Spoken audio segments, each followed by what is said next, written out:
EF, Helene relief, and you can get a free Uber ride to a shelter for areas that are under a state of emergency. Also, when you have major storms, some of the biggest dangers are driving during the storm and then trees falling on roofs. Don't try to go out on the roadways once you start to see this storm hitting. You have time to execute what you need to do today, but we are going to start seeing effects of this probably first thing in the morning, I'd say, probably at the latest. So you have time, but you don't have a lot of time. But do not go out in the middle of the storm. We see traffic fatalities almost every storm because of transportation issues in the eye of the storm. And you don't need to do that when you have massive winds. I mean, even if you're interior in Florida, somewhere in the Florida Peninsula, you're going to have the gusts you'll get 200 miles from the center of the storm are going to be some significant gusts, and it is going to cause some havoc on the road. If you are sheltering in your home, be aware of where tree limbs are in relation to your house. Try to be in an interior room or away from limbs that could fall through the roof or window and cause harm. And we do see, unfortunately, this happen when you have these storms, particularly in this part of the state here in Tallahassee. It's heavily wooded. I've mentioned many times how the newer construction does very well in these storms because it's built to specification. Honestly, here in Tallahassee, some of these older homes were built really well too, if you look at them, but there's trees everywhere. So it's one thing to be able to withstand wind hitting the house. It's a much different thing if you're going to try to withstand a massive tree falling on your house. So just have a sense of where that is, and just know we could be having here in Tallahassee, you could have 120, 125 mile an hour winds that are coming through this area, and that is really significant, particularly in an area that is heavily tree lined as this place is. The Florida Division of Emergency Management is in the process of fulfilling over 950 missions from local governments and counties. They've done everything from high water vehicles to providing water tarps, generators, as well as additional first responders and personnel. We have shelf-stable meals, tens of thousands of those, near the anticipated area of storm impact, and they will be deployed as needed once the storm passes. We're continuing to bring more and more utility linemen into the state of Florida. We're over 21,000 now, but those numbers are growing. It's unclear exactly how many linemen are going to be needed because if you look at where the storm's going to hit, the eye of the storm is probably going to hit the northern part of the state, then get into Georgia. Doesn't mean you're not going to have power outages elsewhere, but I think a storm like Ian, which the eye really rode through massive parts of the state, left millions and millions without power, it may be different. So we'll see. But bottom line is we're bringing in more and more utility workers, and they will be on scene as soon as it's safe to do so, and power restoration is a priority. Now, as much of a priority as that is, I was down with Tico in Tampa. We're probably going to stop by someplace tomorrow and thank the linemen for what they're doing. And as hard as they're working and as efficient as they are, be prepared to lose power in a storm like this. That's just the nature of it. So make sure you have what you need to be able to ride that out as long as it takes. And in Florida, because we do this, you're probably going to have power quicker than maybe you would in some other places where they don't do this. But nevertheless, you should anticipate power outages. We also have internet ready with the Starlink internet system. So as internet goes out, if that's needed, we can deploy the Starlink devices and get the internet. I'll tell you, it's really, really good internet. You need the device to be able to do it, but once you have that device, if you're able to link onto it, crystal clear. It worked very well after Ian, and hopefully we won't need it, but if we do need it, it's definitely going to be able to do what needs to be done to get you guys back online, particularly our small businesses. We have now deployed a lot of the flood protection devices, particularly around utility substations. We have more of this, and we don't necessarily have everyone has not requested it. If you do want it, the time is ticking for you to do it, because by the time Kevin and his team deploy it, he's only got a limited amount of time. They're not going to be going out tomorrow in the middle of the storm deploying flood protection devices. So if you need one, particularly if you're north of I-4, you got to tell Kevin and his team immediately so they can get these things out on the road and get them deployed as need be. We have deployed flood protection barriers in locations like fire stations in Tampa, utility substations in places like Cedar Key, Bradenton, and Steinhatchee. We're happy to do more, but if you want that, the time is quickly running out. Of course, we have National Guard, as I've already mentioned. 3,500 soldiers are ready. We can surge up to 5,500 if needed, and if they are needed, we will do that. We also are now under an FDOT emergency order that lifts weight restrictions and allowing the bypass of weigh stations for emergency response vehicles, including utility vehicle staging for rapid response. FDOT has 1,700 team members working to prepare. They've also staged 550 generators, 230 pieces of large equipment, and 40 large pumps. Kevin and his team also have fuel that is being brought into the state. I know that people have been in line for fuel. I don't think that they've necessarily run out, but it is being topped off if some of these stations do. If the power goes out, it makes it harder for them to do. So if they're running on generator, great. If they're not, they're going to need to get the power back on. But regardless, there is fuel mission being executed to make sure we have enough fuel here in the state of Florida to get us through the next few days. We are working through our Agency for Healthcare Administration with healthcare facilities as they are evaluating any of their evacuation plans. As of this afternoon, there are 62 facilities that have reported that they are in fact evacuating. That's hospitals, nursing homes, assisted living facilities, and the like. Visit Florida has activated emergency accommodation modules on Expedia and Priceline to provide real-time hotel availability and lodging resources for impacted Floridians and visitors. So if you just go to those websites, there should be a pop-up that comes about Hurricane Helene. You click on it and you can do it. And again, the hotels in Florida, when we're under a state of emergency, they will accommodate you with your pets. And a lot of hotels do that anyways. Not all of them do it. When we're under a state emergency, you can bring your pets and make sure you have them taken care of. So we are here. We are going to have this operations center running, even though the storm is expected to hit here. Kevin is going to have some other folks in Escambia just in case. But the main event is going to be here. If you need to use those folks in Escambia tomorrow, they'll be there. Then as soon as the storm passes, those folks will be back here. You know, this building has never really been tested in terms of how it would handle a major hurricane. The walls apparently were built to Category 5 specifications, but back in '96 they didn't have enough money to make the roof Category 5 specification. So apparently the roof, they think, can handle 128, 129 mile an hour winds. So it should be fine, but we'll see, right? So we've made precautions just in case something happens to be able to continue the continuity without any major interruption. So I want to thank everybody who's been involved in working up to this point. We'll see. Again, you have time today to do what you need to do.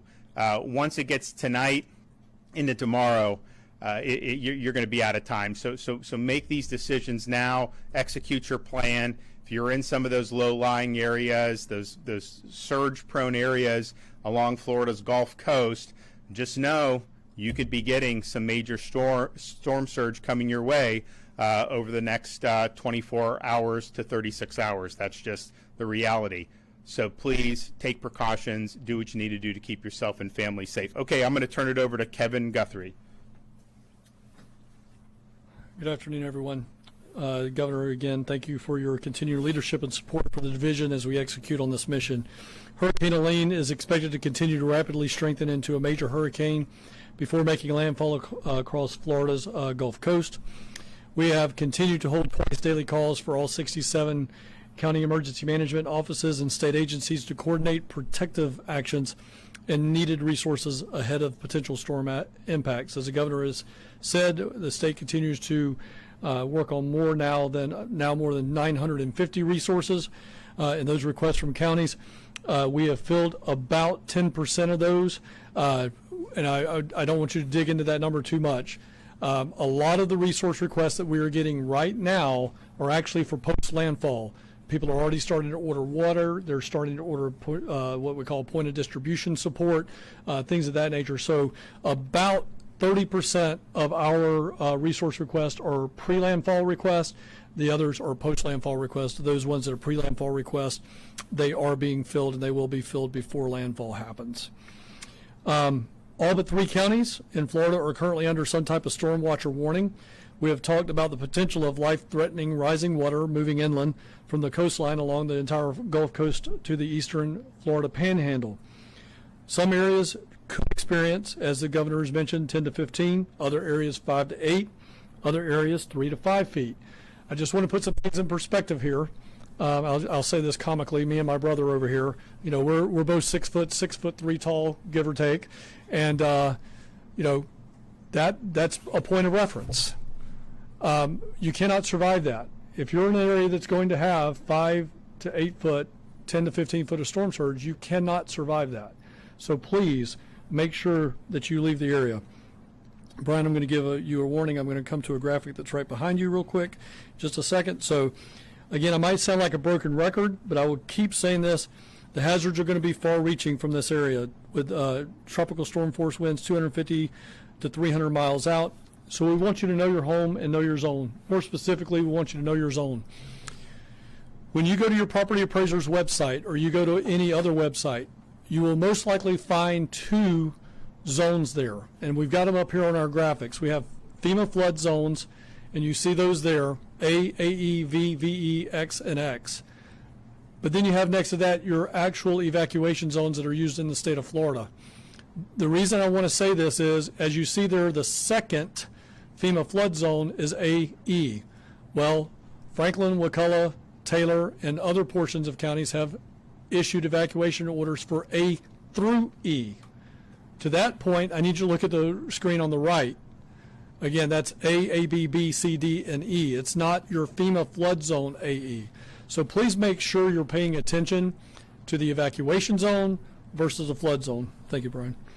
So if your home address is not one of the labeled colors, you do not live in an evacuation zone, and therefore you need to know what year your house was built, and if it does stand up to the Florida Building Code. Typically 1998 in Southeast Florida, the Miami-Dade Building Code went into effect, and then for the rest of the state of Florida, 2004, the Florida Building Code went into effect. So typically, if your house is built after 2004, most likely your house will withstand 115 mile an hour winds. So again, I bring that up because we're looking in the Tallahassee area of 120 to 125 mile an hour winds as of this news conference. Make decisions based on solid information that I've just given you. Again, I cannot reiterate what the governor has said.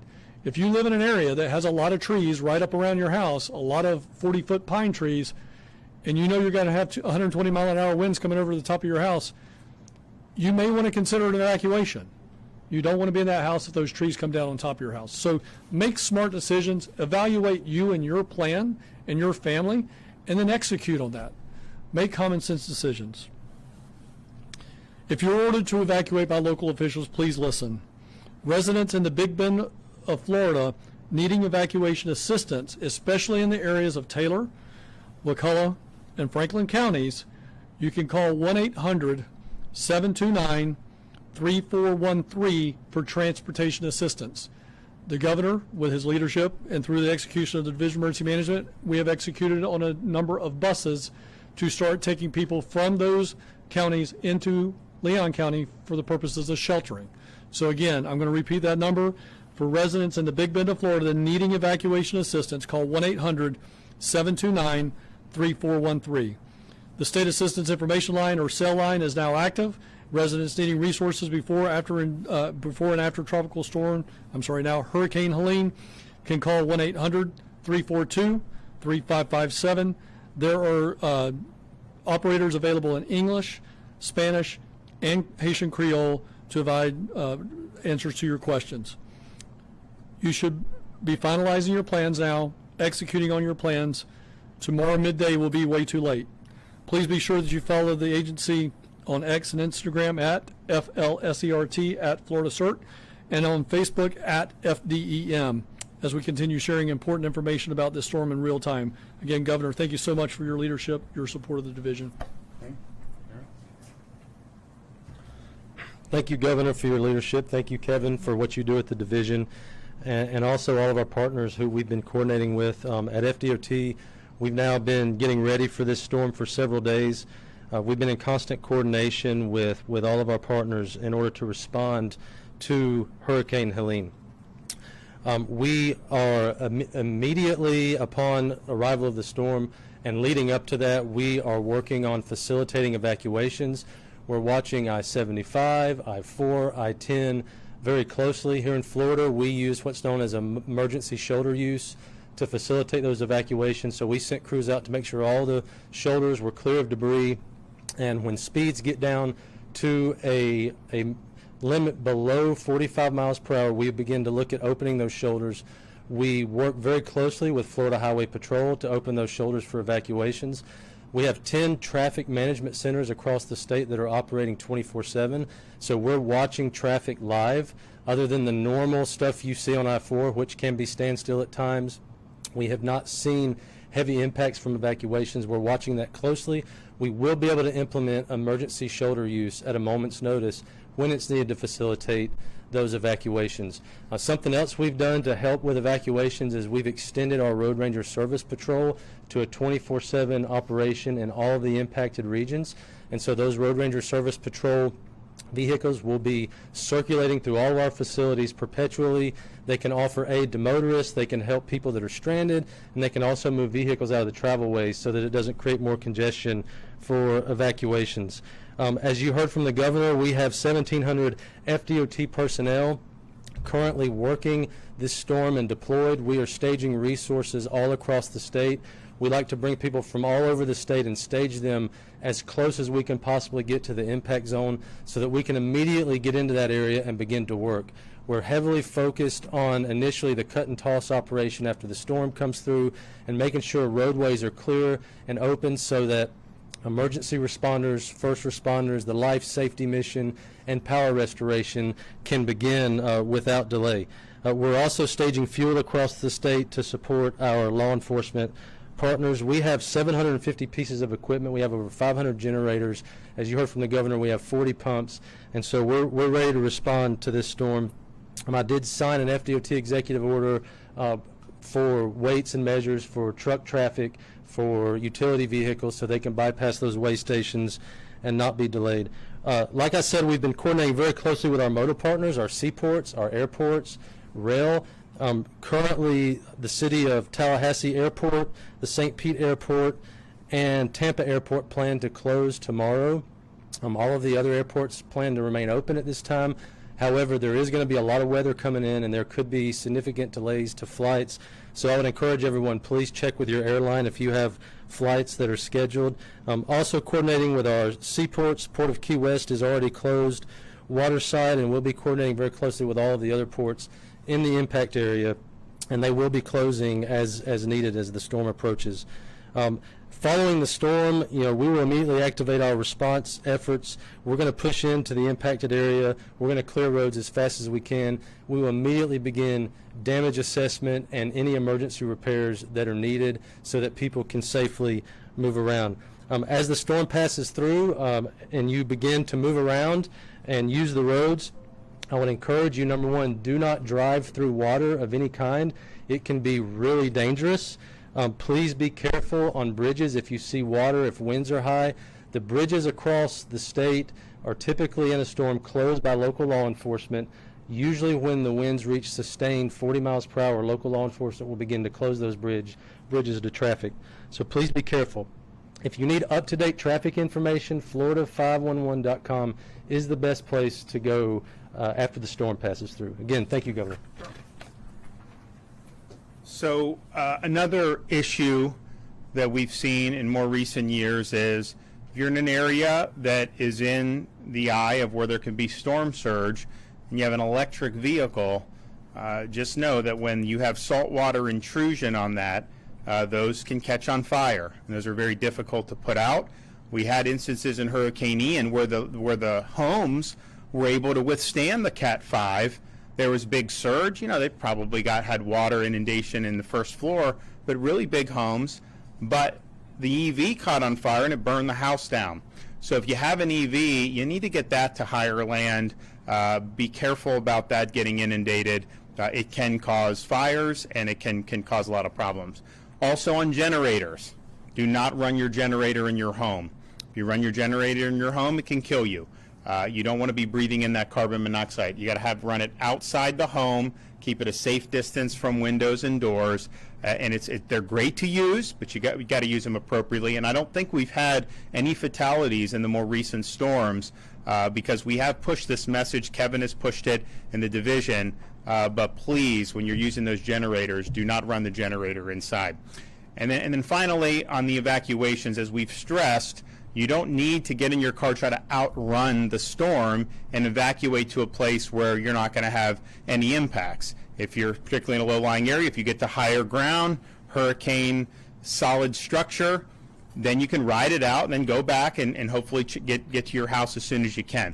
Now, if you are going to go a little bit further than local, just the way this storm is, there's going to be a lot of wind to the east, and it's going to continue moving to the north. And so really going west would probably be better. Again, you don't need to do that, but if you are going to get in your car and you're trying to find out where to get a hotel room, maybe you can't find one locally. If you're here in the Tallahassee area, in the region that's expected to get the eye of the storm, east and north is going to have problems for probably the next couple days. So just understand that and govern yourself accordingly. So we are of course, we're anticipating the impacts beginning probably sometime tomorrow morning in various parts of the state, and we're anticipating an impact here, likely in this Tallahassee region, Wakulla County, Franklin County area.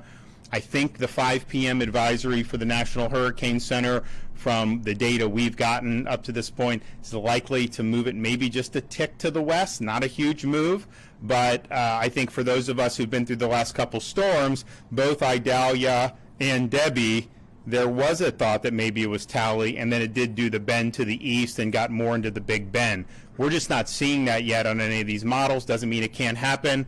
We'll see what happens over the next 12 hours or so. But I think these models, they want to take it to this region, and there's not a whole lot of disagreement amongst that. I think maybe 20, 30 mile disagreement between the models at the most. So they're continuing to say that. We haven't seen it necessarily bend east, and it may not bend east. So I know we've been through a couple of these recently in the last 2 years that took a similar path. This one looks like it may be similar, but probably not exact, and it's probably going to end up hitting further west than where those two storms did. Okay, yep. Do you have any messages to those who've decided that they are going to run it out despite a mandatory evacuation order in like Wakulla County or some of the others? So here's what I would say. The way this is tracking is a storm that is stronger than what we've seen in this region, I think, in anyone's memory. And you know, it's one thing for people in parts of the state that have been through a bunch of majors to do, but some of this may be untrodden ground, I think, certainly for most people who are living here now. So just know you've seen storms, but you probably haven't seen one that's going to be a Cat 3 plus when it's coming on. And that is going to produce a lot of hazardous conditions. And if folks are telling you to evacuate, you have an ability to go to a shelter, here, whether it's here in Leon County, whether you can go stay with friends, family, hotel. Those are good options right now. So we are anticipating this thing to continue to pick up strength. Yeah, look, there are some models that have it at Cat 1 impact. There are some. Many more have it at Cat 3, but some have it at 1, some have it at 4. So you're looking at a really significant impact. And I remember Hurricane Hermine, I wasn't governor yet, but Hurricane Hermine impacted this area. This is forecast to be significantly stronger than Hermine was. And so that would probably not be the good reference point in terms of what you're facing. So worst case, if you go and stay in a shelter for a day, you go back and maybe you didn't have a lot of damage. Great.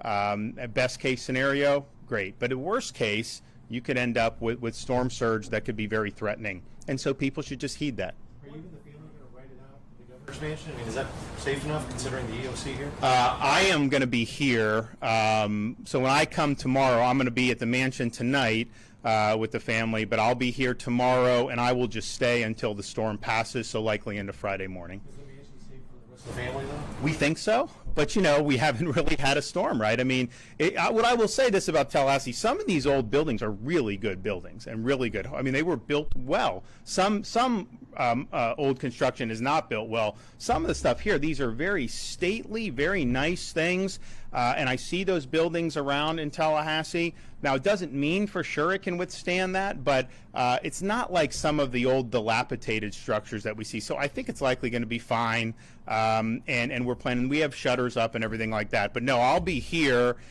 We think that this is going to be fine, this building, but you never know, right? And so we have contingency plans in place. Also, Kevin is going to be sending a lot of the folks here home, close of business today, because we've done the prep, they've done the prep, and they need to be ready to be here for an extended period of time. They're probably not going to get out here. When people come tomorrow morning, bright and early, they're going to be here for probably 48 hours with no ability to go back. So they're planning for that, and I think he's making smart decisions to make sure everyone's rested and ready. What's your message to the people in this area that might have severe weather fatigue? Because we've gone through Dahlia, Debbie, the tornadoes, all in the last 13 months. Well, I would say, one, the tornadoes, if you were in the path of that was very destructive. There's no question. This storm on the current track is going to be way impactful for Franklin, Leon, Gadsden, Wakulla than either Idalia or Debbie, because the track is different. In fact, I think the most recent track, the eye, is slightly west of Tallahassee. And look, these things can move. Yeah, right on the county line. So what that means is you don't want the storm to be right to your west, because that northeast part of the storm, that's the most significant part that causes the most damage. So we have not seen that in these counties in the greater Tallahassee area in the last couple years. Of course, the tornadoes were really significant. Those were targeted. You could go and see massive damage on one street, go 3 streets over, and you wouldn't have even known a tornado happened. That's not necessarily how this storm is going to be. This storm is going to be big. It's going to come. Probably the winds won't be as strong as a tornado would be, but when you're talking about 120, 125 mile an hour, potentially in Tallahassee, certainly on the coast as that makes landfall, those are not numbers that we've seen in recent years here in the Tallahassee region. So people should just be prepared for that. And, I know it's like you get ready and then it doesn't necessarily make a direct impact like Idalia. I remember we were preparing for Debbie. We worked very closely with the city and the mayor here in Tallahassee. We're doing a lot of prep together. And then it turned out that it wasn't as impactful for the city and for Leon County. This one, all indications are this is going to be different. And this is going to be one that does impact this region more directly than the last 2 storms have been. So I would just say heed the advice and the recommendations and any orders issued by your local officials. Know that we will be there to respond when the storm passes. You're going to have a lot of assets at the disposal here. There will be search and rescue. There will be meals, water, all that stuff. But you can't control what path the storm. We can't control how severe it is, but you can control what you do throughout the balance of today into tomorrow morning. So do things that are going to put you in the best possible situation to come out of this safely for you and your family. And I do think just the difference that I see in the Tallahassee region versus other parts of the state that have been hit is just there's just a lot of more debris that's likely to be flying around because we've got a lot of trees. When we had Idalia, we lost a massive tree, on the governor's property. Massive tree. It's been good for my kids because we have the whole lawn to play baseball and soccer and all that, and they love that.